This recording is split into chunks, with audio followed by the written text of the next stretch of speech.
morning, good morning, good morning. It's a beautiful Thursday morning and it's another episode of the newspaper review on Emirates Radio. Emirates Radio is located behind the Federal Ministry of Environment of Old Jabbarot, Ilorin, Kwara State, Nigeria.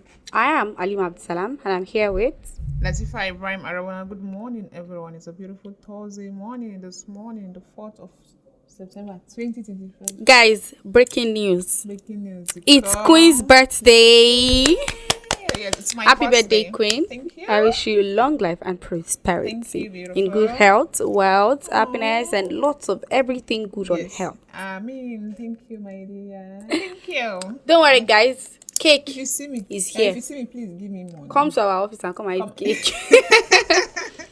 So, as usual, we take you through the top stories making routes on the newspapers this morning. I am with the Daily Post newspaper, the Nation's newspaper, Leadership newspaper, and the Punch newspaper. I think I have the Vanguard here. So with the Okay. Daily Post and the Leadership and Punch, of course. Starting from the Daily Post newspaper this morning, Tinubu to commission 6,000 MT lithium processing plant in Nasarawa. So it's you on the Daily Post newspaper this morning, 2027. Southeast vote for Tinubu will shock Nigerians. Obi doesn't matter, says Shitu. Wow. FRSC boss pinpoint reasons for constant accidents. Okay, still on the Daily Post. Police rescue baby buried alive in Kebbi. Arrest 20-year-old mother. Hey, 20-year-old. 20-year-old girl. 20-year-old. Yep. Still on the Daily Post newspaper, Kwara troop neutralizes one bandit, recover AK-47 rifle ammunitions. That's good. Still on the Daily Post, we still this morning. Stop embarrassing PDP with your conditions. Ibrahim tells Wiki. That news is going to be interesting. Yeah. Moving Sure. to the Nation's newspaper this morning, Custom generates 3.7 trillion naira, post 25% growth. And on the Leadership newspaper this morning, Northern elders to Tinubu declare emergency on insecurity in North. Joining you on the Leadership newspaper this morning, 2026 budget. Abdulrazak engages citizens, says budget model after public needs. And on the Vanguard newspaper this morning, 2027. Nothing can stop Tinubu's re-election, says Jibril. God can. Okay. Moving to the Punch newspaper this morning, NAF airstrikes kills over 15 terrorists in Borno. Wow, I think that's good. Still on the Vanguard newspaper this morning, insecurity. I have to create states, please, says Tinubu. So, and lastly, on the Punch newspaper this morning, NARD insists on strike, says over 2,000 doctors old. Ew, God, I beg, that's a big one. Very, very big. Those are the headlines that we came in with this morning. Before we take the stories in details, as usual, we'll go on a short break. And when we're back, we'll take the stories in details. We take the lead among all radio station. Emirate Radio, the station of your choice.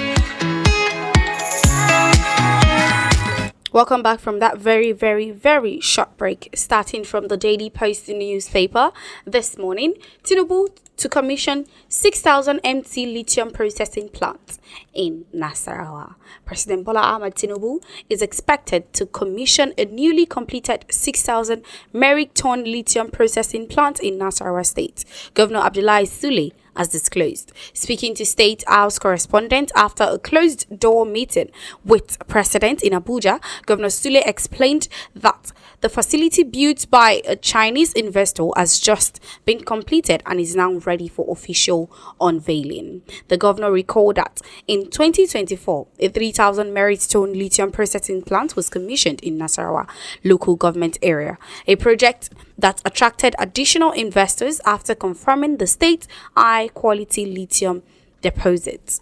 Sule described the project as a strategic step in Nigeria's drive to industrialize its sold minerals sector, reduce raw material exports, and create local value chains. Lithium, a key component in rechargeable batteries used for electric vehicles and renewed energy storage, has become one of the most sought after minerals globally. With the growing global demand, the Nasara project is expected to boost Nigeria's position in the international market while creating job and stimulating economic growth in the states. This is a very nice and wonderful idea, and I pray it works very well, because what is good for a particular state is something that is good for Nigeria at large. The fact that it's even going to bring Nigeria to like the global market and international markets, and it's going to make us at least a step ahead, a step forward in economic growth. What I have to say is that I really hope it works, of course. Yes. And then I hope that eventually, as the thing is going old, they continue to expand, and then they bring in new, in Nigeria, we only bring in ideas. We don't continue to make that idea to work. Like, for example, look at the solar panels. They bring them on, it's very beautiful, but eventually it dies down, and then it's scrap people that are going to pack the... So I really hope it continues to work, and they continue to develop new, as it's going on, as it's increasing. That's why the abroad is like the way it is. Because when they create something, they make sure they continue to work on it, and then to work on it. It never dies. So I really, it's a very good idea. A very good one. I pray it works too. Yeah. So we see on the Daily Post newspaper this morning, 2027, Southeast vote for Tinubu will shock Nigerians. Obi doesn't matter, says Shitu. Immediate past Minister of Communication Adebayo Shitu says Southeast votes for President Bola Tinubu in the forthcoming 2027 general election will shock Nigerians. The former minister also stated that the much discussed Obi factor will not affect the outcome. And yesterday, Shitu said, while responding to question in an interview on Prime Time, a program on Arise TV, and today, if you know the amount of votes that will be coming from even the Southeast for APC, you'll be shocked. The Oyo-born politician also stated that the All Progressive Congress was gaining ground in the region, pointing to the influence of a key figure of the Minister of Works, Dave Umahi, who have credited with swaying sentiments in favor of Tinubu. Even the people from the Southeast, with the effort of people like Dave Umahi and so many others, a lot of people are getting convinced to come the Tinubu route. Shitu dismissed the notion that Labour Party's presidential candidate in the 2023 election, Peter Obi, will remain a factor in the region. It doesn't matter. What is important is for Tinubu to win. Even if it's to win by 10 votes, I can assure you that Bola Tinubu is going to win. It's stated. This man, I think, he has foreground the future, and he has seen the future. He's so sure that he is going to be alive. He shazammed the future. Yes. He shazammed the future. Like, how will you be talking as if you already know what is going to happen tomorrow? I don't know what's wrong. I feel like I don't know what's wrong with people. Confidence. It's over confidence. It's not just confidence. You know, when you have full confidence in something in somebody, and you believe even that in himself, you should not have this type of confidence in himself. Talk less of other people that you don't know their opinion. That let me tell you now, to think that when it's that day and these people get big money, do you think they are really going to vote for whatever it is? What are you telling me? To think that most people these days, they still have that belief, they still have that mind, they still have the mindset that Tinubu still has a lot to do in Nigeria, and that is going to do very, very well. I was discussing with somebody, and they were sorry for cutting you short. Yoruba people used to say Friday that is going to be good. It's from Thursday you are going to know. That's just my own short skinny. What's wrong with I was discussing with some people, and the way they have serious hope in Tinubu, you feel like, are they living together? Are we not all Nigerians? We don't know what's happening. I'm telling you, this person was telling me is based in Lagos. He will come down to Ilorin to come and revote Tinubu. I don't know. Everybody and their own perspective. Everybody and their own what they believe that's okay. He will do Now for them. You know, when you genuinely love somebody you there don't is see nothing the fault nothing of that anybody can person. tell you. Yeah, that is blind love. Still on the Daily Post newspaper, FRSC boss pinpoint reasons for constant accident. Corp Marshal Federal Road Safety Corp FRSC Sheil Muhammad has stated one of the major factors of the road crashes in Nigeria is the human factor. In an interview on national television yesterday, he noted that the driving culture of our driver is a huge factor, adding that most drivers lack the required and adequate training to drive in a large population like Nigeria. He asked what exactly the FRSC is doing to face these challenges squarely, especially when it comes to compliance and enforcement. He added, of course, we have been doing our best, pushing from enforcement, pushing from training and retraining of our personnel to be able to sanitize, do public education. But because if we are able to get the public education right, telling people what to do, how to obey traffic rules and regulation, how to use the road properly, how to do safety driving, how to imbibe safe driving culture, I think we can get it right now. You see this news, is very, very self-explanatory. Very, very. Yesterday, I was coming back from somewhere. And there was a way somebody, he wasn't even driving, he was on bike. He carried, all this aluminium, something that is used for all this glass sliding window. The long one. Very, very long one. It was very long. The person that was driving was here. I was by the side. Like, it was legit, like the stuff wants to enter from the glass. The way they think. We talked about that one that Nigerian drivers, why would you be doing this kind of thing on the road? Not so long. Another person on the bike carried roofing sheets. Pan. On bike. Tell me, if somebody else is coming, how will the roofing sheets not injure them? Not so long. Yesterday was very crazy. Not so long. Another Marwa too carried some iron rod. I was like, if somebody is driving towards this Mara and is not looking beneath and is looking up, if a bike man should be coming, if that person should the person is going to die. You see, I feel like all these FRSC people, all these road safety people, the work they are supposed to be doing are not what they are doing. Because this morning when we were coming, the boss I was in, he was driving normal, and the people who were inside the clinic was not even few, and he stopped him. He said he should bring his car. And there are other moral people that had even the type of, that type of extra people they used to carry. They're supposed to stop him. They did not stop him. I don't know, maybe it's their intuition. They used to stop people. And I was not like, look at this person. This boss is not even full, but he's one you did like this, and he was stopping him. They have so many things to do too. Yes, we know our drivers too can be harmful. Yes, but there are so many things that are supposed to stop and curb that is going to stop in this kind of situation. Nigeria. Everybody is at fault. Everyone, yes. Road safety officers, drivers. Have you seen the way some drivers, Marwa, they will carry. If you give them chance to carry this whole building, they will put it. They will.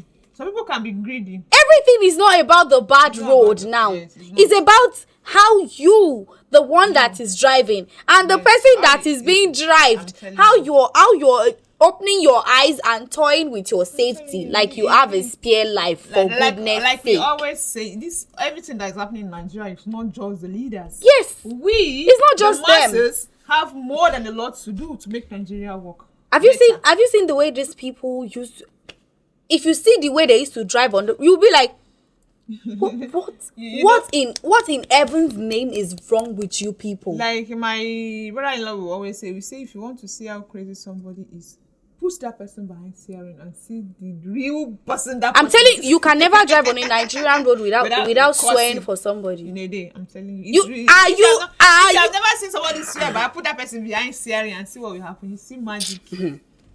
The Lord is our strength in Nigeria. Seriously. A big one. So, still on the Daily Post newspaper this morning. Stop embarrassing PDP with your conditions, Ibrahim tells Wiki. Deputy National Publicity Secretary of the People's Democratic Party, Abdullah Ibrahim, has criticized Minister of the Federal Capital Territory, Nyesom Wike, accusing him of embarrassing the party with his repeated interference.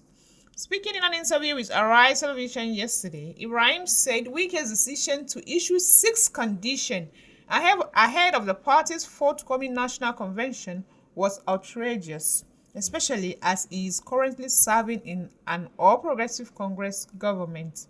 Why are you coming up with 6 conditions? Ibrahim asked. You are giving PDP conditions and the entire country is laughing at us, all because one individual who is on an ABC payroll, enough is enough. We have to draw the line. We cannot continue like this. The PDP spokesperson explained that while he once supported Wike's stance against the party zoning arrangement before the 2023 elections, the minister's actions have now gone beyond genuine concern. I have spoken up for him more than anyone else in this party. Justifying his stand against the zoning formula in the 2023, I have supported him in many battles, but there comes a time when a responsible person must stop, says Ibrahim. The PDP must protect its image and unity by resisting any further attempts at blackmail or destruction. So, Wike, you have been warned. I see. Do you know, most of the time, I used to wonder which party does he actually belong to? Wike, that one is several politicians. I'm telling you, in my head, I used to be like, wait, is he a PDP party? How now? I've been an APC and I've been an ADC. I don't even understand. I'm not going to lie. I don't understand at all, because sometimes I'll just be like, if we do some things, I'll just be like, It was so clear. No, now. It didn't go. I'll just be like, all right. Because to think what this person said in this story is actually very, very, very right. If you want to be here, be here. If you want to be there, be there. Stop confusing people. Stop making them feel like, okay, what is wrong with you? God, I beg. Still on the Daily Post newspaper. This one is from here, our own Gong. Kwara troops neutralizes 1 bandit, recover AK-47 rifle and ammunition. Troops of the 22 Armored Brigade, Sobi, Kwara State, have neutralized 1 bandit and recovered 1 AK-47 rifle, ammunition and 1 motorcycle in an operation along Lema Road in Edu local government area of the state. In an encounter in the early hours of yesterday, troops deployed at the Forward Operating Base FOB Patigi in Patigi local government area of the state at about 12:10 hours conducted an ambush in the Lema Damba area of subsequently made contact with the missent from the ambush site. In the exchange of fire, that ensured that the soldiers overpowered the criminals with superior firepower, forcing them to withdraw in disarray. In a statement by its acting assistant director, Army Public Relations 22 Armored Brigade Sobi Captain Stephen Nwanko in Ilorin read in part, troops of 22 Armored Brigade deployed at the Forward Operating Base FOB Patigi in Patigi local government area of Kwara State on fighting patrol with Gumbu General area have continued to sustain pressure on criminal elements, recording a major success in the early hours of Wednesday, 3rd September 2025. Captain Stephen disclosed that the remains of the neutralized bandits have been since handed over to the appropriate authorities for further actions. The commander, 22 Armored Brigade, Brigadier General Ezrak Baraki, praised the vigilance, resilience, and doggedness of GAL troops, urging them to continue to take the fight to the enemy. He reaffirmed the brigade's determination to intensify operations and employ all legitimate means of eradicate criminals elements while safeguarding the lives and property of law-abiding citizens within its joint operation areas. This is a big kudos to our army. brigadians. I swear, anytime I see news that talks about bandits and armies, like armies doing very well by like arresting them and all, I used to feel excited. I used to have goosebumps and be like, thank you. Like all the time, for somebody, it's not easy for somebody to say, I am deciding to just let go of my life and willingly support this country, protect this country. We need to always respect them, to always salute them, to always give them all of the praise that they deserve. This is a big kudos to the Kwara State troops for neutralizing one bandit and recovering AK-47 rifles and ammunition. A great kudos to you. Kudos to all of them. All right. Away from the punch. Okay, from the Daily Post newspaper. Punch newspaper this morning. NARD insists on strike, says over 2,000 doctors old. The Nigerian Association of Resident Doctors reiterated its resolve yesterday to embark on a nationwide strike on September 10 if the federal government and its relevant agencies fail to meet its demand. The president of the resident doctor, Dr. Tope Osundara, disclosed this in an exclusive interview. He said the association met with the federal government on Monday, but the discussions yielded no positive outcome. Earlier this week, the resident doctor issued a 10-day ultimatum to the relevant government agency, warning that its members will commence strike action if their demands were not addressed.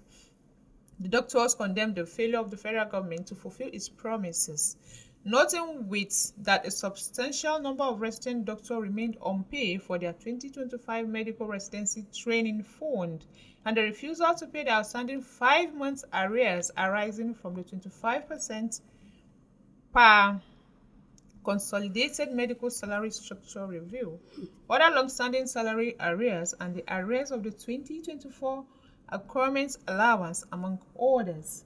About 3 weeks ago, the federal government inaugurated the Committee on Collective Bargaining for the Health Sector, signaling the commencement of negotiations with the major unions and associations in line with Article 1 and 2 of the Guidelines on Collective Bargaining Agreement Machinery.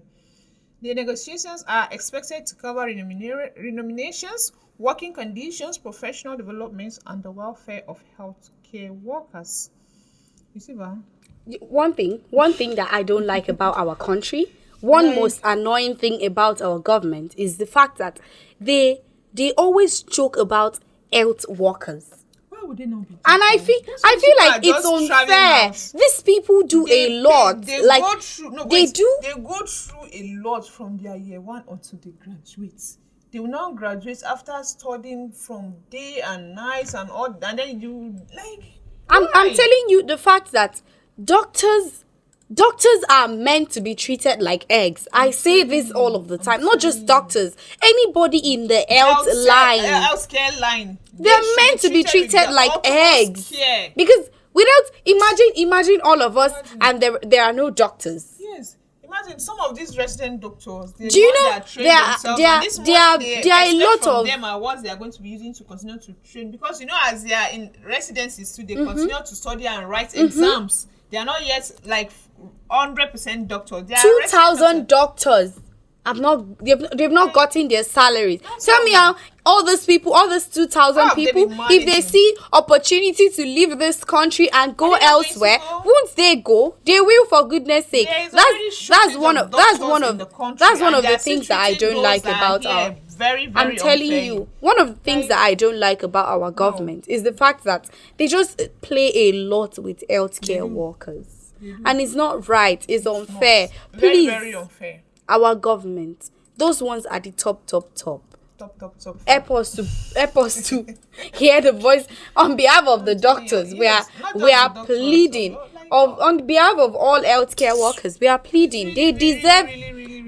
I'm telling you, one of those people that deserve soft life is like the doctors. Healthcare workers. You know, recently there's a I think it's a resident doctor that said they died in the hospital because they say he's been sick, and because there are no doctors, he asked for for them to excuse him, he's been treated fine. He's a doctor and he's in the hospital. They treated him, but they say he asked for them to allow him to go home, and they were like, He "They are can't not go doctor. home." Patients are too much." And did that guy die? They say he died. Subhanallah. I really don't know much about that news, but he sure died, and he's a doctor because of overwork. I'm sure it's because of overwork. And there is a saying that all works without play makes Jack a dull Or boy. even doctors too. Everybody makes everybody dull. Seriously, Moving to the nation's newspaper this morning, custom generates 3.7 trillion naira post, 25% growth. Ay God, our time is fast spent. I think you should take that But is looking like it's a good news. yes. The federal government has announced that the Nigerian Customs Service (NSC) generated 3.7 trillion naira in the first half of 2025, a revenue performance that exceeded budgetary expectations and outpaced last year's result. Minister of Finance and Coordinating Minister of the Economy, Mr. Wale Edun, disclosed this during the 62nd meeting of the NSC board in Abuja. He said the crash represented a 12.5% increase above budget projection and 25% higher than collections recorded in the same period of 2024. According to the minister, the performance of the NSC was commendable, but he cautioned that deeper reforms would be needed to achieve the administration's ambitious revenue targets. The national single window will give custom the speed and capacity to proceed trade more efficiently, boosting revenue and posting Nigerians as a more attractive hub for investment, Edun stated. He explained that the National Single Window Initiative, a digital trade platform scheduled for full rollout in 2026, is central to the administration's reform, designed to streamline importance and export process. The platform would reduce costs, eliminate unnecessary delay, and strengthens competitiveness, thereby improving the ease of doing business for the private sector. This is very lovely. I really love this. The fact that in every, I feel like this today's news are more of like good news. Good news. Unlike before every time we get to say banditry attack, people are killed, blah blah blah blah blah blah. But today's one is different. First we took news on the plant whatever in Nasarawa, and then troops, and then now this that the customs, they've generated 3.7 trillion just the quarter half of 2025. Imagine what they will do by the end of this year. It would not just imagining what they do. It would be the money is really going to go very long with that. If they use it for you know what I'm saying. Yeah, but I swear. It is I get what you're saying. Yeah, it is a very well done at the customs. A very well done. But I really hope those money did not come from all. Where will it come from before? May the good Lord save us, I beg. Yeah, amen. I think that brings us to the end of the newspaper review on Emirates Radio. For more in-depth on the stories, you can always get the Daily Post newspaper, the Nation's newspaper, Leadership newspaper, Punch newspaper, the Vanguard newspaper, and most importantly, our very own Royal Online newspaper. Thank you for always choosing us. Thank you for always watching. Thank you for listening. I am Alimah Abdulsalam. And I am Latifah Ibrahim-Arowona. Have a great day.